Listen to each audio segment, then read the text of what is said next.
রাজ্য প্রতিষ্ঠা করা মানে হচ্ছে অন্যায়কে সরিয়ে রাখা, ন্যায়কে প্রতিষ্ঠা করা। রামরাজ্য প্রতিষ্ঠা করা মানে ত্যাগের একটা সরকার, যে সরকার ত্যাগ শেখাবে, যে সরকার মানুষের জন্য কাজ করবে, এরকম একটা সরকারের প্রতিষ্ঠা করা, তাকেই আমরা রামরাজত্ব বলি। আজকে আমরা রামরাজত্ব চাইছি। এই অন্যায়, এই দুর্নীতি, এই বঞ্চনা, এই সাংঘাতিক শোষণ যাতে বন্ধ হয়, তার জন্যই আমরা রাম লাল্লার পুজোতে আজকে মেতে উঠেছি। একদিকে অযোধ্যাতে আজকে রাম মন্দির উদ্বোধন, অপরদিকে এই রাজ্যে শাসক দলের তৃণমূলের সংহতি যাত্রা আজকে সংহতি যাত্রা। আমি বলি, একটা যে কোনো ভারতবর্ষের মতো একটা দেশে যে কোনো জায়গার সংহতি যাত্রায় হিন্দুরা বাদ করবে? হিন্দুরা থাকবে না? হিন্দুরা থাকবে তো। সংহতি মানে কি? সংহতি মানে হচ্ছে সর্বধর্ম সমন্বয়ের যাত্রা, হ্যাঁ কি না? তাহলে সেই যাত্রায় মেজরিটি আমরা কারা? মেজরিটি তো হিন্দু। তাহলে হিন্দু কত পরিমাণে থাকছে সেই যাত্রায়? হিন্দু যারা থাকছে তারা কি ভগবান রামকে মানেন না? তাহলে তারা সংহতি যাত্রায় যেতে যেতে বলুন যে আমরা রাম মানি না, আমরা রামায়ণকে পড়বো না, আমরা রামের ত্যাগ, রামের ন্যায় আমরা স্বীকার করি না। আমরা এমন হিন্দু যে আমরা রাম বিনা হিন্দু, আমরা রামায়ণ বিনা হিন্দু, আমরা এমন হিন্দু যে হিন্দু আমরা আমাদের দেশের ত্যাগ, আমাদের দেশের আদর্শকে মানি না।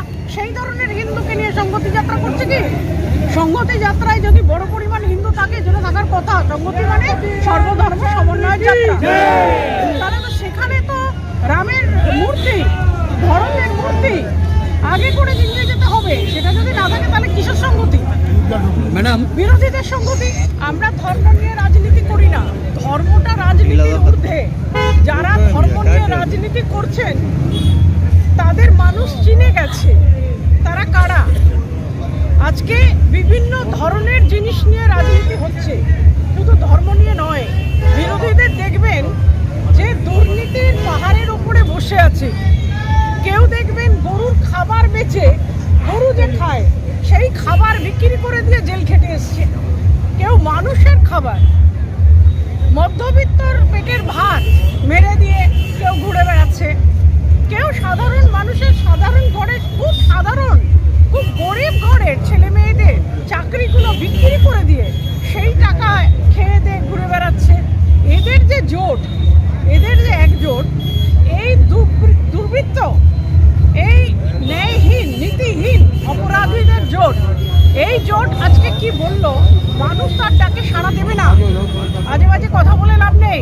মানুষ ধর্ম নিয়ে বেঁচে থাকে। ধর্মের উল্টো দিকে কি আছে? অধর্ম আছে, তাই তো? তো যারা দুর্নীতি করে তারা তো অধর্ম নিয়ে চলছে। আমরা ধর্ম নিয়ে চলছি বলেই এদের সহ্য হচ্ছে না, তাই এসব কথাবার্তা। আজকে এত ভালো দিনে রামলাল্লা তো কারোর একার অধিকার না। যারা আজকে বলছেন তাদেরও তো বাড়িতে বাচ্চা বাচ্চা ছেলে মেয়ে আছে, তাদেরও তো বাড়িতে আদর্শ দরকার আছে। তো তারাও তো এই উৎসবে সামিল হতে পারেন। কেন হচ্ছেন না? কেন হচ্ছেন না? রামের যে ইতিহাস, যে ত্যাগের ইতিহাস, প্রচণ্ড বড় ত্যাগ, সেই ত্যাগের ইতিহাসে যদি কেউ সামিল হয় সেটা কি অন্যায়? আপনারা বলুন তো। সেই আদর্শ, সেই ত্যাগ, সেই মানে জীবন দর্শন, এতে যদি কেউ উদ্বুদ্ধ হয়ে সেই পথে যায় সেটা তো ভালো, সমাজের তো এটা ভালো। তো এইদিকে না হয়ে এদিকে মানুষকে বিরক্ত করে আমাদের পুজোগুলোকে মানে বন্ধ করে দেওয়ার চেষ্টা করছে সকাল থেকে আজকে।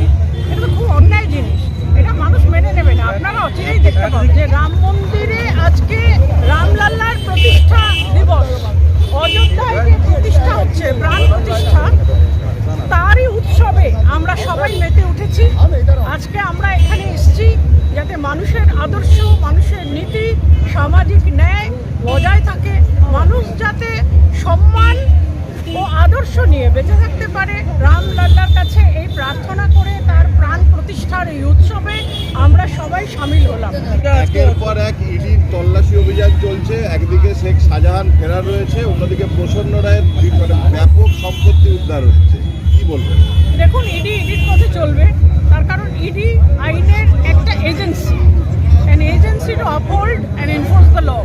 সুতরাং এজেন্সির পথে চলবে, আইনের পথে চলবে। আমি ও ব্যাপারে কিছু বলতে পারবো না। শাহজাহান শেখ যে পালিয়ে গেছে, সেটা এই যে সরকারের সাহায্যে পালিয়ে যাচ্ছে। সরকার তো চাইলেই তাকে ধরে ইডির হাতে তুলে দিতে পারে। সরকারি সাহায্য ছাড়া একটা লোক পশ্চিমবঙ্গের মধ্যে পালিয়ে যাচ্ছে, এটা বিশ্বাস করতে হবে।